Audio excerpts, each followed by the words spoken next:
നമസ്കാരം, നമസ്തേ തിരുവനന്തപുരത്തിലേക്ക് സ്വാഗതം. പറയുന്ന കാര്യങ്ങൾ ചെയ്യുന്ന മനുഷ്യനാണ് രാജീവ് ചന്ദ്രശേഖർ. MP ആകാൻ അനുയോജ്യനും മന്ത്രിയായി കഴിവ് തെളിയിച്ച ആളാണ് രാജീവ് ചന്ദ്രശേഖർ എന്നും മുൻ കേന്ദ്രമന്ത്രി അൽഫോൺസ് കണ്ണന്താനം അഭിപ്രായപ്പെട്ടു. തീരദേശത്തെ ജനങ്ങളുടെ ദുരിതങ്ങൾ മാറ്റുന്നതിനായുള്ള പദ്ധതികൾ ഇപ്പോൾ തന്നെ അദ്ദേഹം തയ്യാറാക്കിയിട്ടുണ്ട് എന്നും കണ്ണന്താനം പറഞ്ഞു. ഇന്ത്യയിൽ ഉണ്ടായിട്ടുള്ളതിൽ ഏറ്റവും മികച്ച IT ഇലക്ട്രോണിക്സ് മന്ത്രിയാണ് രാജീവ് ചന്ദ്രശേഖർ. കേരളത്തിൽ ഏറ്റവും കൂടുതൽ ആളുകൾ ഉപയോഗിക്കുന്നതും മികച്ചതുമായ ഡിജിറ്റൽ പേയ്മെന്റ് സിസ്റ്റമാണ് ഇന്ത്യയിലുള്ളത്.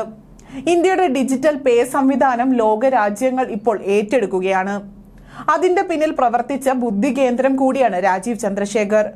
രാജ്യത്തെ ആദ്യത്തെ IT പാർക്കായ തിരുവനന്തപുരം ഇന്ന് 13ാം സ്ഥാനത്തേക്ക് പിന്തള്ളപ്പെട്ടു. ഇതിനെല്ലാം മാറ്റം വരുത്താൻ രാജീവ് ചന്ദ്രശേഖറിന് കഴിയും. തിരുവനന്തപുരത്തെ ലോക നിലവാരത്തിലുള്ള നഗരമാക്കി മാറ്റാൻ കഴിവുള്ള ആളാണ് രാജീവ് ചന്ദ്രശേഖർ. തീരദേശത്തെ മത്സ്യത്തൊഴിലാളികളുടെ ജീവിതം ദുഃഖകരമാണ്. ഇത് മനസ്സിലാക്കിയ രാജീവ് ചന്ദ്രശേഖർ അവർക്ക് ആവശ്യമായ സമഗ്ര പദ്ധതി തയ്യാറാക്കി കഴിഞ്ഞിരിക്കുകയാണ്. അദ്ദേഹം വിജയിച്ചു കഴിഞ്ഞാൽ ആ പദ്ധതി നടപ്പിലാകും. കടൽഭിത്തി നിർമ്മാണം, സഹകരണ പ്രസ്ഥാനങ്ങൾ വഴി വോട്ടുകളും വലകളും നൽകുക, മത്സ്യത്തൊഴിലാളികൾക്ക് വീട്, വിദ്യാഭ്യാസം ഉൾപ്പെടെയുള്ള സമഗ്ര പദ്ധതിയാണ് തയ്യാറാക്കിക്കൊണ്ടിരിക്കുന്നത്. കഴിഞ്ഞ സർക്കാർ 45 ലക്ഷം കോടി രൂപയാണ് തീരദേശ വികസനത്തിനായി മാറ്റിവെച്ചിരിക്കുന്നത്. ഇത്തവണ അത് 50 ലക്ഷം കോടിയെങ്കിലും ആകും. അതിൽ നിന്ന് കേരളത്തിന്റെ 540 കിലോമീറ്റർ മാത്രം ദൈർഘ്യമുള്ള തീരദേശത്തിനു വേണ്ടി 5000 തൊട്ട് 10,000 കോടിയോ മാറ്റിവെക്കാൻ കേന്ദ്രത്തിലെ BJP സർക്കാർ മടിക്കില്ല.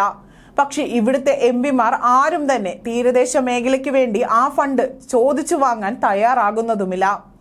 കേന്ദ്രം എത്ര പണം വേണമെങ്കിലും നൽകാൻ തയ്യാറാണ്. അത് ചോദിച്ചു വാങ്ങാൻ കഴിവുള്ള ആളെ വേണം തിരഞ്ഞെടുക്കാൻ. സംസ്ഥാനത്തെ വിദ്യാഭ്യാസ നിലവാരം തകർച്ചയും തൊഴിലില്ലായ്മയും കാരണം വിദ്യാർത്ഥികളും യുവാക്കളും വിദേശത്തേക്ക് പോവുകയാണ്.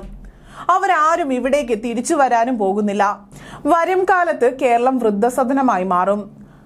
അതുണ്ടാകാതിരിക്കാൻ ഇവിടെ തൊഴിൽ സംരംഭങ്ങൾ കൂടുതൽ ഉണ്ടാകണം. രാജീവ് ചന്ദ്രശേഖർ വന്നാൽ തൊഴിലിനുള്ള സ്കില്ലിംഗ് നടക്കും. IT വ്യവസായങ്ങൾ വരും. വിദേശത്തു നിന്നും ആളുകൾ ഇങ്ങോട്ടേക്ക് തിരിച്ചെത്തും. പ്രശ്നങ്ങൾക്ക് പരിഹാരം കാണുന്ന കാര്യക്ഷമതയുള്ള ഒരാളാണ് MP ആയി തിരഞ്ഞെടുക്കപ്പെടേണ്ടത്. അതിന് ഏറ്റവും അനുയോജ്യനായ ആൾ രാജീവ് ചന്ദ്രശേഖർ തന്നെയാണ്. അദ്ദേഹം മന്ത്രിയായി കഴിവ് തെളിയിച്ച ഒരാളാണ്. എപ്പോഴും ഏതു സമയത്തും സമീപിക്കാവുന്ന മനുഷ്യനാണ് രാജീവ് ചന്ദ്രശേഖർ. അതുകൊണ്ട് തന്നെ ഈ തിരഞ്ഞെടുപ്പിൽ രാഷ്ട്രീയം നോക്കാതെ വ്യത്യസ്തമായി ചിന്തിക്കാൻ തയ്യാറാകണമെന്നും അൽഫോൺസ് കണ്ണന്താനം പറഞ്ഞു. രാജീവ് ചന്ദ്രശേഖറിനെ പോലെ ബുദ്ധിയുള്ള ഒരാൾ നാമനിർദ്ദേശ പത്രികയിൽ തെറ്റുവരുത്തില്ല എന്നും അത്തരം പ്രചരണങ്ങൾ തെറ്റാണെന്നും കണ്ണന്താനം കൂട്ടിച്ചേർത്തു.